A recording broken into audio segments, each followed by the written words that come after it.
오늘 말씀은 에스겔 47장 13절에서 48장 35절입니다. 키워드는 여호와 삼마 거기 계시는 하나님의 백성입니다. 주 여호와께서 이같이 말씀하셨느니라. 너희는 이 경계선대로 이스라엘 12지파에게 이 땅을 나누어 기업이 되게 하되 요셉에게는 두 몫이니라. 내가 옛적에 내 손을 들어 맹세하여 이 땅을 너희 조상들에게 주겠다고 하였나니 너희는 공평하게 나누어 기업을 삼으라. 이 땅이 너희의 기업이 되리라. 이 땅의 경계선은 이러하니라. 북쪽은 대해에서 헤들론 길을 거쳐 스닷 어기까지니 곧 하맛과 브로다며 다메섹 경계선과 하맛 경계선 사이에 있는 시브라임과 하우랑 경계선 곁에 있는 하셀 핫디곤이라. 그 경계선이 바닷가에서부터 다메섹 경계선에 있는 하살 에논까지요.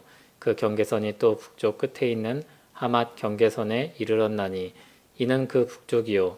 동쪽은 하우란과 다메섹과 및 길르앗과 이스라엘 땅 사이에 있는 요단강이니 북쪽 경계선에서부터 동쪽 바다까지 측량하라. 이는 그 동쪽이요. 남쪽은 다말에서부터 무리봇 가데스 물에 이르고 애굽 시내를 따라 대해에 이르나니 이는 그 남쪽이요. 서쪽은 대해라. 남쪽 경계선에서부터 맞은쪽 하맛 어기까지 이르나니 이는 그 서쪽이니라. 그런즉 너희가 이스라엘 모든 지파대로 이 땅을 나누어 차지하라.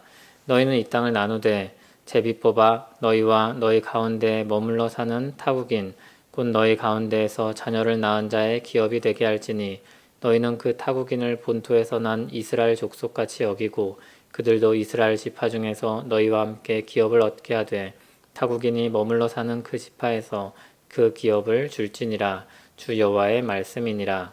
모든 지파의 이름은 이와 같으니라. 북쪽 끝에서부터 헤들론 길을 거쳐 하맛 어기를 지나서 다메섹 경계선에 있는 하살 에논까지 곧 북쪽으로 하맛 경계선에 미치는 땅 동쪽에서 서쪽까지는 단의 몫이요. 단 경계선 다음으로 동쪽에서 서쪽까지는 아셀의 몫이요. 아셀 경계선 다음으로 동쪽에서 서쪽까지는 납달리의 몫이요. 납달리 경계선 다음으로 동쪽에서 서쪽까지는 므낫세의 몫이요. 므낫세 경계선 다음으로 동쪽에서 서쪽까지는 에브라임의 몫이요. 에브라임 경계선 다음으로 동쪽에서 서쪽까지는 르우벤의 몫이요. 르우벤 경계선 다음으로 동쪽에서 서쪽까지는 유다의 몫이요. 유다 경계선 다음으로 동쪽에서 서쪽까지는 너희가 예물로 드릴 땅이라. 너비는 25,000척이요 길이는 다른 몫의 동쪽에서 서쪽까지와 같고 성소는 그 중앙에 있을지니 곧 너희가 여호와께 드려 예물로 삼을 땅의 길이는 25,000척이요 너비는 10,000척이라. 이 드리는 거룩한 땅은 제사장에게 돌릴지니 북쪽으로 길이가 25,000척이요 서쪽으로는 너비는 10,000척이요 동쪽으로 너비가 10,000척이요 남쪽으로 길이가 25,000척이라. 그 중앙에 여호와의 성소가 있게 하고 이 땅을 사독의 자손 중에서 거룩하게 구별한 제사장에게 돌릴지어다. 그들은 직분을 지키고 이스라엘 족속이 그릇될 때에 레위 사람이 그릇된 것처럼 그릇되지 아니하였느니라. 땅의 예물 중에서 그들이 예물을 받을지니 레위인의 적경지에 관한 가장 거룩한 예물이니라. 제사장의 경계선을 따라 레위 사람의 몫을 주되 길이는 25,000척이요 너비는 10,000척으로 할지니 이 구역의 길이가 25,000척이요 너비가 각기 10,000척이라. 그들이 그 땅을 팔지도 못하며 바꾸지도 못하며 그 땅에 처음 익은 열매를 남에게 주지도 못하리니 이는 여호와께 거룩히 구별한 것임이라. 이 25,000척 다음으로 너비 5,000척은 속된 땅으로 구분하여 성읍을 세우며 거주하는 곳과 전원을 삼되 성읍이 그 중앙에 있게 할지니 그 크기는 북쪽도 4,500척이요 남쪽도 4,500척이요 동쪽도 4,500척이요 서쪽도 4,500척이며 그 성읍의 들은 북쪽으로 250척이요 남쪽으로 250척이요 동쪽으로 250척이요 서쪽으로 250척이며 예물을 삼아 거룩히 구별할 땅과 연접하여 남아있는 땅의 길이는 동쪽으로 10,000척이요 서쪽으로 10,000척이라. 곧 예물을 삼아 거룩하게 구별할 땅과 연접하였으며 그 땅의 소산을 성읍에서 일하는 자의 양식을 삼을지라. 이스라엘 모든 지파 가운데 그 성읍에서 일하는 자는 그 땅을 경작할지니라. 그런즉 예물로 드리는 땅의 합계는 길이도 25,000척이요 너비도 25,000척이라. 너희가 거룩히 구별하여 드릴 땅은 성읍의 기지와 합하여 네모 반듯할 것이니라. 거룩하게 구별할 땅과 성읍의 기지 좌우편에 남은 땅은 군주에게 돌릴지니 곧 거룩하게 구별할 땅의 동쪽을 향한 그 경계선 앞 25,000척과 서쪽을 향한 그 경계선 앞 25,000척이라. 다른 목들과 연접한 땅이니 이것을 군주에게 돌릴 것이며 거룩하게 구별할 땅과 성전의 성소가 그 중앙에 있으리라.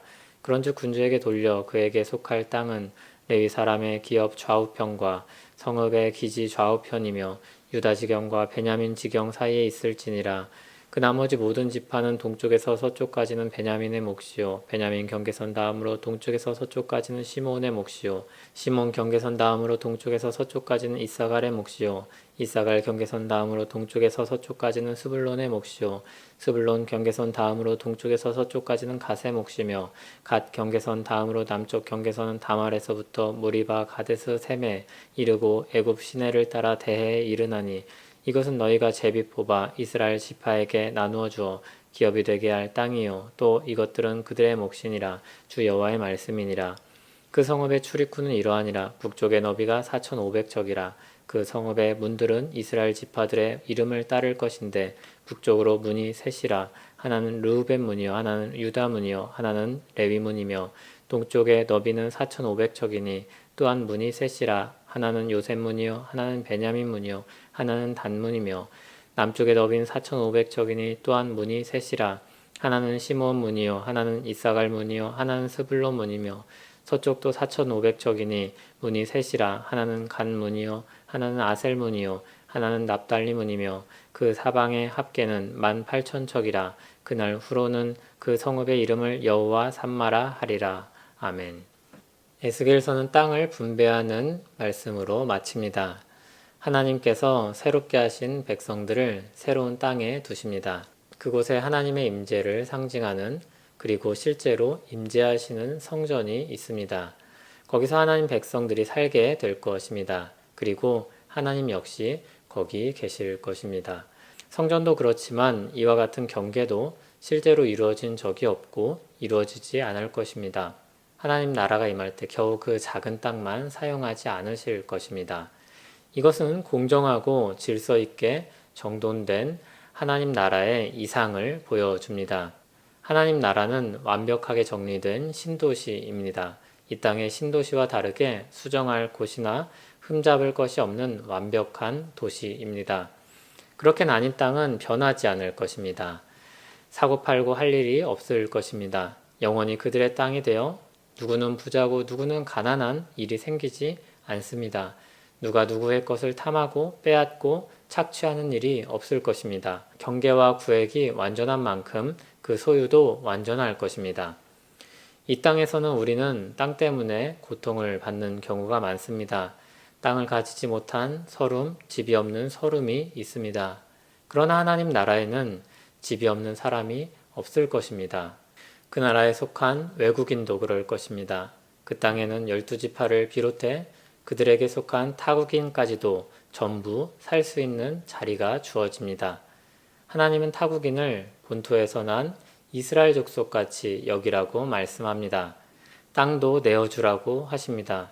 그들도 하나님께 속한 백성으로 인정해 주십니다. 이 모든 일의 근거는 하나님께 있습니다.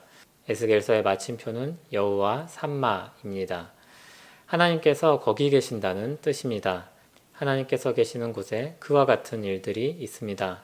모든 사람들이 하나님의 은총을 받아 공평과 정의 가운데 살아갈 수 있는 혜택이 있습니다.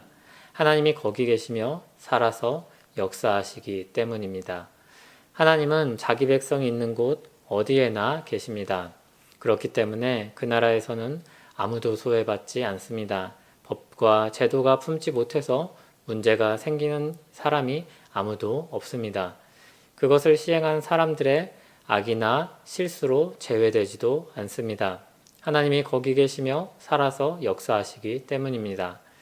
이와 같은 하나님의 은혜는 이미 예수 그리스도 안에 우리에게 시작되었습니다. 마태복음 18장 20절처럼 두세 사람이 주의 이름으로 모인 곳에는 주님도 거기에 함께 계십니다. 주님은 또한 세상 끝날까지 우리와 항상 함께 있으리라고 말씀하셨습니다. 하나님 백성과 함께 하시는 하나님의 은혜는 이미 시작되었습니다. 그 은혜가 우리에게 어떻게 나타납니까? 그로 인해 우리가 누릴 수 있는 특권이 있습니다. 두 사람이 땅에서 합심하여 무엇이든지 구하면 하늘에 계신 아버지께서 우리를 위하여 이루게 하실 것입니다. 그러면 하나님께서 주신 생명으로 살고 하나님 질서를 따라서 사는 사람이라면 합심하여 무엇을 구하겠습니까? 주께서 가르치신 기도의 내용을 계속해서 묵상하십시오. 하나님의 이름과 뜻과 나라를 위해 기도하고 우리 일용할 양식을 채워주실 것과 죄에서 우리를 용서하실 것과 시험에 들게 하지 않고 악에서 건져주실 것을 기도하십시오. 거기에 살아서 역사하시는 하나님이 계심을 늘 기억하십시오. 살아서 역사하신 하나님 백성임을 그와 같은 기도로 증명하십시오. 옷만 그럴듯하게 입은 사람이 되지 마십시오. 하나님 나라에 속했지만 그 나라의 은혜는 다 외면하고 거지처럼 살지 마십시오. 하나님 나라의 풍성함을 생각하고 은혜를 채워달라고 기도하십시오. 우리에게 있어야 할 것을 아시는 하나님께서 우리를 채워주실 것입니다. 기도하겠습니다. 하나님 아버지, 하나님 백성과 함께 거기에 계시며 말씀하시는 하나님, 그 나라의 모든 복을 우리에게 내려 주시옵소서. 그 나라의 기쁨이 우리 기쁨과 바람이 되게 하옵소서. 하나님 이름이 높여지고 하나님 뜻이 이루어지며 하나님 나라가 우리 가운데 임하는 은혜가 있게 하옵소서. 이를 위해 필요한 것들을 채워주시고 우리 죄를 제거하여 주시고 우리를 악에서 구하여 주시옵소서. 예수님 이름으로 기도합니다. 아멘.